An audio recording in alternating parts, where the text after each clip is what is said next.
One of the quickest ways to end a chess game is to overwhelm your opponent by getting an extra queen. And to get an extra queen, you're going to need to get one of your pawns to the other side of the board. Like this.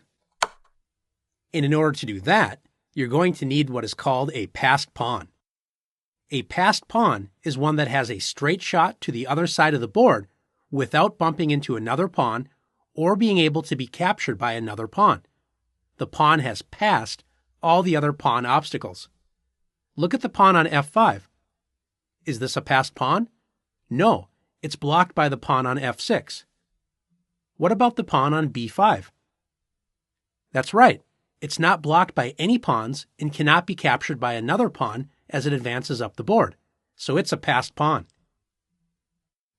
One important feature of passed pawns is whether they are connected or not. Let's see what happens when you have a passed pawn that isn't connected. After b6, black can play king to c6, easily capturing that pawn before it gets to queen. In this position, white can save the pawn on b6 with the move c5. White has two connected passed pawns.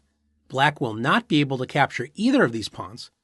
Notice if black tries to take the pawn on c5, the other pawn runs up the board and promotes into a queen. Finally, you often can create a passed pawn by trading one of your pawns for one of the opponent's pawns when you have a pawn majority. A pawn majority is when you have more pawns on a certain side of the board than your opponent. In this position, white has two pawns against one pawn. This is a pawn majority, and white plays b6.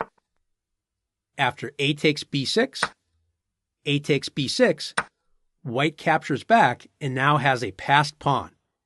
Can you make the most of your passed pawns? Let's see.